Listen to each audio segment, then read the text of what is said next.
जीरकपुर की ढकोली में रघुनंदन जीव रक्षा दल की अध्यक्षता में लगभग सैकड़ों सदस्यों ने विरोध प्रदर्शन किया। आपको बता दें, ये विरोध प्रदर्शन हेरिटेज के आगे जाकर पाकिस्तान का पुतला यहां पर फूंका गया और यह विरोध प्रदर्शन यात्रा ढकोली के मुख्य क्षेत्र से होती हुई बसंत विहार हेरिटेज के पास जाकर खत्म हुई।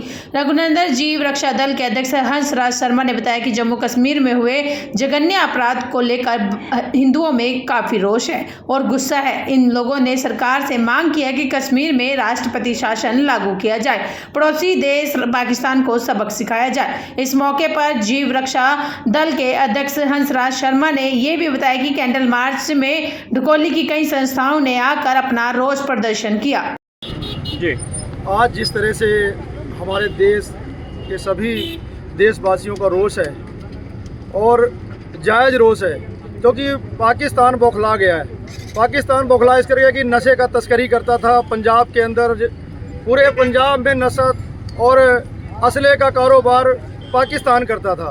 जिस तरह से देश के अंदर हमारे देश के गृह मंत्री ने नशे के खिलाफ एक मुहिम चलाई, उसी कड़ी में पंजाब सरकार ने भी मुहिम चलाई कि नशा तस्करों को रहने नहीं देना, जो गैंगस्टर है उसको बिल्कुल जड़ से ख़त्म करना है। इसी की मिसाल है कि आज वहाँ के जो पाकिस्तान के दर्जस्कर लोग हैं वो बौखलाए हुए हैं और बौखला कर उन्होंने निहत्थे लोगों के ऊपर हमला किया। ये बहुत निंदनीय है। हमारी देश के प्रधानमंत्री जी से और गृह मंत्री जी से बेनती है आपके मीडिया के माध्यम से कि हमें वादे नहीं चाहिए, आप करके दिखाइए। देश की जनता आपके साथ है। आपको तीसरी बार हम चुनकर लाए हैं, इसीलिए लाए हैं कि आपने जब 5 साल राष्ट्रपति शासन था वहाँ पर, तो एक भी किसी भी व्यक्ति की मौत नहीं हुई, हत्या नहीं हुई। लेकिन सरकार बनते ही क्या ऐसा हुआ कि आज वहाँ पे आतंकवाद फिर फैलने लगा।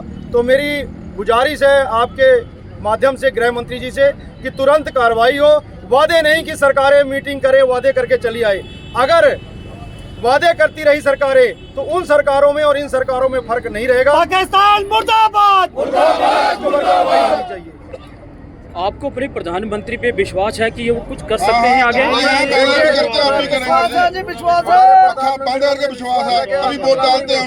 देखिए भाई साहब, बिल्कुल विश्वास है, गृह मंत्री पे विश्वास है। जिस तरह से मोदी जी विदेश यात्रा में गए थे, उस यात्रा को छोड़कर तुरंत आए। देश के गृह मंत्री पहला गृह मंत्री था जब कोई हमला हुआ और आधे घंटे में वो श्रीनगर पहलगाम पहुंच गए। ये पहले बार हुआ है। हम लोग अपने आप को सुरक्षित नहीं समझते हैं, लेकिन हर एक व्यक्ति का, हर एक हिंदू का एक ही सवाल है कि हिंदुओं को टारगेट क्यों किया जाता है। और देखो 2014 तो पहले अगर देखਣ ਤੇ ਆਈਏ 2014 ਤੋਂ ਪਹਿਲੇ ਹਰ ਥਾਂ ਤੇ ਕੋਈ ਤਿਹਾਰ ਆ ਜਾਏ ਹਿੰਦੂਆਂ ਦਾ ਤਾਂ ਬੰਬ ਫਟਦੇ ਹੁੰਦੇ ਸੀ। ਕਦੀ ਕੇਲੇ ਦੀ ਰੇੜੀ ਥੱਲੇ ਰੱਖਤਾ, ਕਦੀ ਜਲੇਬੀਆਂ ਦੀ ਰੇੜੀ ਰੱਖਤਾ। ਤੇ ਹੁਣ 2014 ਤੋਂ ਬਾਅਦ ਬੰਬ ਨਹੀਂ ਫਟਦੇ ਹਿੰਦੁਸਤਾਨ 'ਚ, ਪੂਰੇ ਹਿੰਦੁਸਤਾਨ 'ਚ। ਸਿਰਫ ਇੱਕ ਜੰਮੂ ਕਸ਼ਮੀਰ ਰਹਿ ਗਿਆ। ਜੇ ਉੱਥੋਂ ਵੀ ਉਮਰ ਅਬਦੁੱਲਾ ਦੀ ਸਰਕਾਰ ਨੂੰ ਹਟਾ ਦਿੱਤਾ ਜਾਵੇ तो मैं कहना एक भी बम नहीं फटूगा दोबारा, तो वही माहौल शांति। तो उसका समाधान क्या क्या राष्ट्रपति राज लगाया? राष्ट्रपति राज ला दो बस, दैट्स ऑल। क्योंकि वो अमर अब्दुल्ला सुधर नहीं सकता, क्योंकि वो भी जिन्हों के सारे परिवार एक ही परिवार है तुरया होया, चाहे वो गांधी परिवार है चाहे वो अब्दुल्ला परिवार है, इको थां दे है। राष्ट्रीय मिशन चंडीगढ़ से मैं 22 से 4 को जो पाकिस्तान पुरोहित आतंकवादियों ने जो कायराना हरकत की है, पूरे देश में रोष है, पूरे हिंदुओं में रोष है। और हमारे जो गृह मंत्री है आधे पौने घंटे तक वहाँ पहुँच गए थे दुर्घटना के बाद।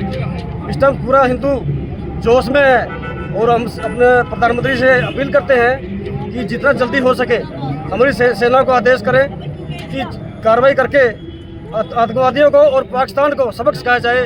और जो बलूचिस्तान है जो हमारे देश का हिस्सा है और POK है, यही मौका है। इस टाइम तवा गर्म है, रोटी सेक लो।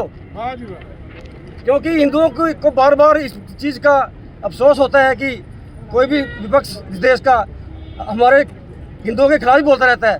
और हमारी सरकार से ये प्रार्थना है कि विपक्ष की परवाह न करते हुए इस टाइम सेना को आदेश दें, जितनी जल्दी कार्रवाई हो सके वो कार्रवाई करें। और हिंदू संगठनों को भी अगर आदेश देते हैं तो हम तैयार हैं। अंतर्राष्ट्रीय हिंदू परिषद और सारी हिंदू सेना जितनी भी है सभी तैयार हैं बॉर्डर में जाने के लिए। जय श्री राम। सुरेश शर्मा है और मैं अपने रघुनाथ गौ समिति का वाइस प्रधान हूँ और मैं बेसिकली जम्मू से बिलोंग करता हूँ और डोगरा हूँ जम्मू का। और मैं एसओजी में 3-4 मैंने इनकाउंटर भी किए हैं, खुद मैं JNK पुलिस में था और ये सन 2003-4 की बात है। और मैं ये कहना चाहता हूँ कि सबसे पहले जो हमारी फोर्सेस को जो दिक्कत आ रही है वो जो लोकल सपोर्ट आतंकवादियों को दे रहे हैं, जो लोकल लोग कुछ हैं चंद जो लोकल सपोर्ट मिल रही है, उन लोगों को भी आतंकवादियों की धारा लगा के उनके खिलाफ भी कड़ी से कड़ी कार्रवाई होनी चाहिए। अगर लोकल सपोर्ट ना होती इतना बड़ा कांड नहीं होता, क्योंकि उनको अगर वो रैंकिंग कर रहे थे, इतने दिनों से रैंकिंग चल रही थी, तो लोकल सपोर्ट के बिना ना वो कहीं शिप सकते हैं ना उनको यहाँ का आइडिया है। नंबर दूसरा, अमित शाह जी कल हमारे देश के जो माननीय गृह मंत्री हैं वो अपने कश्मीर पहुँचे हैं। चलो बढ़िया बात है, अच्छी बात है, लेकिन हमें उन पर भरोसा है और हम उम्मीद करते हैं कि माननीय नरेंद्र मोदी जो हमारे प्रधानमंत्री हैं, जहाँ हमारे गृह मंत्री साहब हैं, वो हमारे भरोसे पे खरा उतरेंगे और पाकिस्तान को मुंह तोड़ जवाब देंगे। और POK को इस टाइम पे मैं कहता हूँ कि POK क्या पूरा पाकिस्तान को भारत में मिला देना चाहिए। भारत माता की, भारत माता की। पाकिस्तान को उसकी औकात दिखा देनी चाहिए कि हिंदुस्तान क्या है। और जो हमारे भाइयों को जो शहीद किया गया वहाँ पे, उनके नाम पूछ के, धर्म पूछ के और उनको शहीद किया गया, वो बच्चियाँ देखो जो पापा पापा करके अपने मरे हुए बाप की छाती पे बैठ के रो रही है और वो चिल्ला रही है। उन बहनों को देखो जिनके सुहाग उजड़ गए और बहुत ही खतरनाक मंजर था, बहुत ही गलत मंजर था। और मैं अपनी सरकार से अपील करना चाहता हूँ, रोकने खड़े होते हैं कि आज ही फोर्सेस भेज के पाकिस्तान का सफाया किया जाए। पाकिस्तान मुर्दाबाद, पाकिस्तान मुर्दाबाद, मुर्दाबाद, मुर्दाबाद। आप जम्मू कश्मीर पुलिस के भी कर्मचारी रहे हैं, बिल्कुल सर। तो क्या अब POK हिंदुस्तान में आएगा? बिल्कुल आना चाहिए। मैं कहता हूँ POK तो POK, पाकिस्तान को भी औकात दिखा देनी चाहिए उनकी। और भारत आज एक विषम शक्ति है और भारत 12 घंटे के अंदर पूरे पाकिस्तान के ऊपर राज करके तिरंगा लहरा सकता है। मैं चनानी से हूँ, मेरी शादी चंडीगढ़ हुई है। मेरा नाम लविश है, मैं शर्मा जी की बहू। जो पहलगाम में, ये श्रीनगर में हमला हुआ आतंकवादियों का, इस हमले में जो हमारे हिंदू के लोग मारे गए, इसमें मैं ये कहना चाहती हूँ कि पाकिस्तानियों को ऐसा मारो कि वो दोबारा याद रखें, हमारे हिंदुस्तान में आने की कोशिश भी ना करें। क्योंकि इस हमले में उन्होंने सिर्फ धर्म पूछ के हिंदुओं को मारा, ये नहीं कि मुसलमानों को मारा। मुसलमानों को अलग कर दिया गया, उन्होंने सिर्फ हिंदुओं को मारा। जय श्री राम।